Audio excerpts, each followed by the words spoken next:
and welcome back to my channel. In today's video, you have my February TBR. We're already to February. I am almost done with my January TBR. I'll talk more about that obviously in the wrap up, but it was very successful and I loved the variety. So I'm doing something similar when creating my TBR this time. Obviously, I am choosing books that meet my different goals, and then because it is February, I wanted to choose a lot of authors of African origin, whether they're African American or from somewhere else in the diaspora, or reflected African American experiences, because February is Black History Month in the US. So I will talk about why I chose each one as I go along, including my stack that I am super excited about for Black History Month, which I mentioned before. Okay, so the first thing is I have my series goal. I want to be making my way through completing series. Now, I have just one series on my TBR this month for two reasons. One, because I did complete / DNF 3 to 5 series in January. One of those numbers depends on whether or not I read another book before January ends, because I'm filming this before January ends. So I got through a lot of series, a lot more than I was expecting in January. And the other reason is because this series involves 5 books to read. So I wasn't going to try to put another series on the list like I did with January, because I was finishing off a duology and a trilogy. So that series is the Graceling series. And of these 5 books, Graceling I have read before, but it's been so long. As I mentioned in my series, my pre-booktube series video, it's been so long that since I've read it that I want to get a refresher. So I'm going to read the graphic novel version of Graceling because it's much more manageable, as you will see. Then we have Fire, which is book 2, Bitter Blue, which is book 3, Winterkeep, which is book 4, and my most recent acquisition, the most recently published, Sea Sparrow, which is book 5. So that's the series goal. If I got to more throughout the month, that would be fine, but I am going to prioritize arcs. Now, speaking of arcs that I have via NetGalley, I have 2 of them physically. So those are Strike the Zither by Joan He. I've read another of Joan He's books for the 2021 version of the Goodreads Choice Awards, I believe, which was fine, but it wasn't necessarily my forte because it was more sci-fi oriented. This is straight fiction, fantasy, and I've heard good things about it. And then the other one, when I requested this book, I had no idea how long it was. And then I got it physically. This thing is massive, which is another reason I don't have as many arcs on my list, my TBR list this month, and that is Morgenthau. Yeah, that's huge. It is close to 900 pages, 892 pages. This is a chonker, not one that I would try to read at one time. I probably will make a goal of reading a chunk, whether a certain number of pages or minutes or something, throughout, I almost said semester, the month. So this also goes towards my nonfiction goal, which was a minimum of 3 per month. So this is 1, although the size, would it be 3? No. So those are the arcs that I have physically.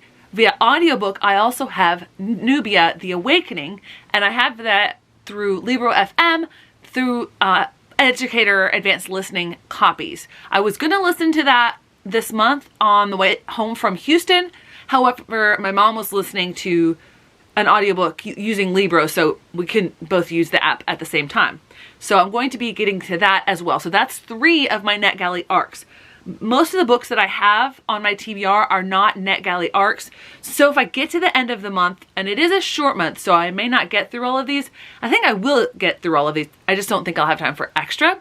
But if I get to the end of the month and I have some time, I will pick up more NetGalley arcs, either physically, because I have 2 or 3 on hold that my library has on order, or obviously through my Kindle.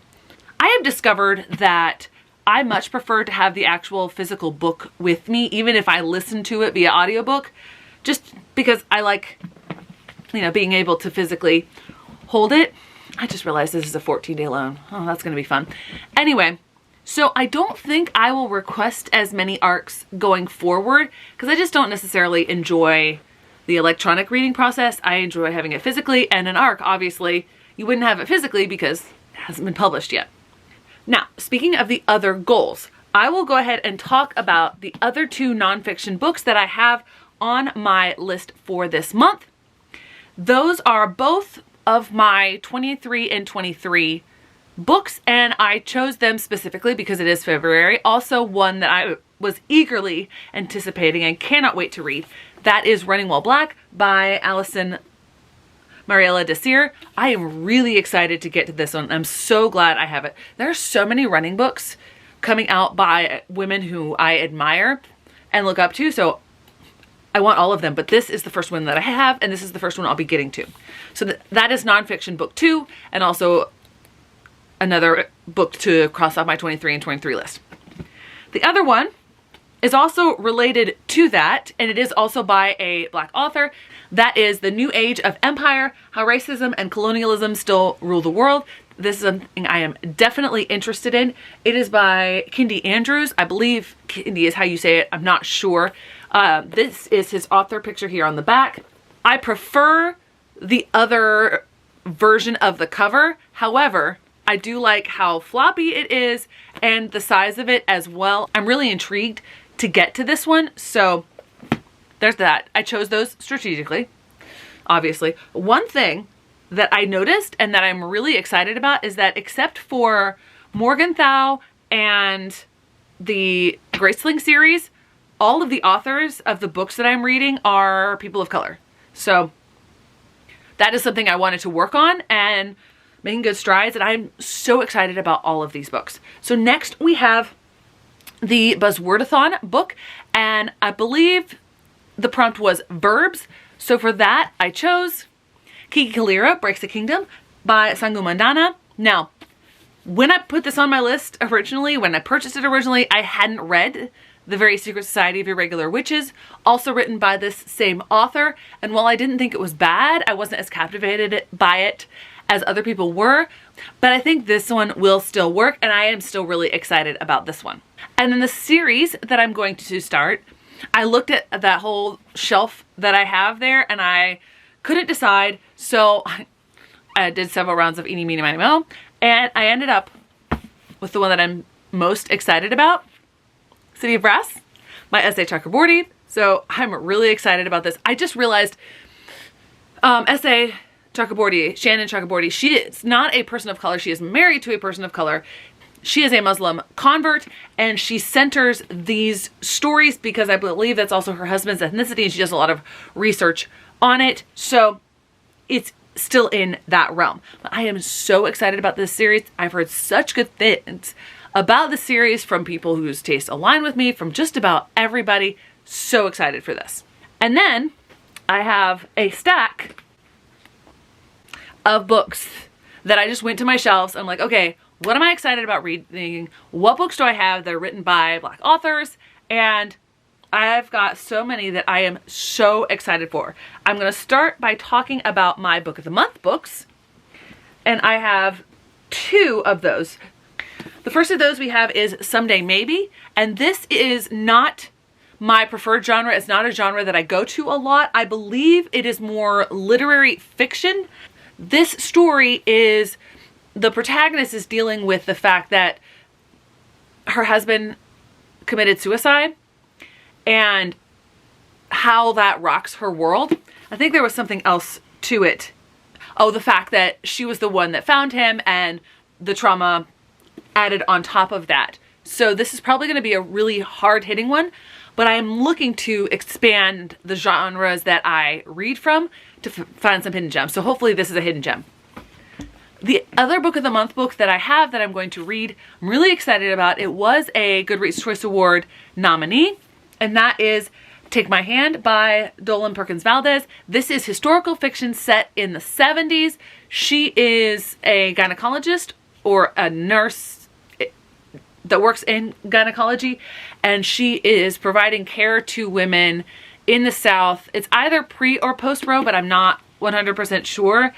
She's dealing with all of the civil rights issues that are all wrapped up and tied together in the whole issue for women, especially women of color in the South. You know, it's still ongoing, but it was particularly relevant at this time, and I've heard really good things about this. Next, we have 2 graphic novels, so that'll bring my graphic novel count for February up to 3, and I am really excited about both of these. Okay, so the first of those is Run by John Lewis and the co-authors, who also wrote March. I believe this is intended to be a series, but I don't know if they are going to go on and publish the rest of the series, because this was started just prior to John Lewis's recent death, and recent as in like a year or so. So I don't know if they're going to do the rest of this story, but March told his biography throughout the civil rights era, and I believe this one is supposed to tell his story throughout his time in Congress. It might not actually be. I'm looking at the synopsis. I believe it's just telling the next chapter, but even just opening it up to the end pages, absolutely gorgeous. I'm so excited about this. And then the other graphic novel that I have is Far Sector by N.K. Jemisin. After reading and loving The Great Cities duology, I cannot wait to read more N.K. Jemisin, and I've heard really good things about this graphic novel. And then the last 3 are all books that I got at various points. And the first of those, Rest in the Root, which is one that I picked up while I was at the Strand. I was looking for Dread Nation by Justina Ireland. They didn't have it, but they had this one, and the cover looks amazing. And I love the idea of the premise. This is set in 1937, so it's alternative history, so there's some fantastical elements added in. There's magic. Okay, so I'm going to read a little bit of it. It's 1937, and Laura Ann Langston lives in an America divided between those who work the mystical arts and those who do not. Ever since the Great Rust, a catastrophic event that threw America into disarray, the country has been rebuilding for a better future. It's a bit of steampunk as well, so I am so excited about this. Justina Ireland, the visionary author of Dread Nation, returns with a spellbinding historical fantasy set at the crossroads of race and power in America. Oh, I hope I love this. So next we have Angel in Greenwood. The first I ever learned about the Tulsa Race Massacre was when I picked up the book Tulsa Burning, which I was teaching to my honors English class many years ago, 7th grade level. It was one of the texts on offer, and of course I read it first prior to teaching it, and I went, how on earth did I not know about the Tulsa Race Massacre? I've heard more and more about it since then, both because it's being talked about more, but also because when I discover something like this that I don't know much about, it's almost like I'm more attuned to picking up on when it's discussed, and I want to learn more about it. And Tulsa Burning tells a little bit about it, but it's not set in Tulsa. I've read another one that was something Dreamland, which I can't remember. It was fine and it was good. The book itself wasn't as well written as I had hoped, but I have read a book by Randy Pink before, really enjoyed it, so I am really motivated to pick this up. I believe this is, okay, so unlike that other one, this one is indeed set in the time of the Tulsa Race Massacre in 1921. And lastly, this is one that I picked up at the Barnes & Noble sale after hearing Ashley Booker's Realm talk so highly about this and how she got really emotional with this book. So I know that it is really hard-hitting. I love this author. I've read several things by him and have never been let down by any of it. And I love the way that he tells stories. That is The Door of No Return by Kwame Alexander. He writes in verse. And this tells the story, this is a middle grade novel, but it tells the story of a young boy about middle grade age who goes through the door of no return, who is taken as a slave and goes through the Middle Passage. And from everything that Ashley Booker's Realm talked about, this is really hard hitting, but so worth it, and a story that needs to be told. So there you have it. I am really excited about all of the books that I have here and get to read. I have no idea where I'm going to start. I'm probably going to start with one of the Graceling series books so that I can spread them out throughout the month and not try to binge them, and then intersperse them with some of these other ones that I'm just really excited about. And of course, it'll depend on what I have audiobooks for. I know that Hoopla has the audiobook for City of Brass. I know that I have Nubia as an audiobook. I don't know about audiobooks for any of the other ones, but obviously I want to balance so I can get through all of these. Yes, is this an ambitious TBR? Oh yes. I think I can do it though, and I'm really excited about all of it. Thanks so much for watching. I hope to see you in the next one.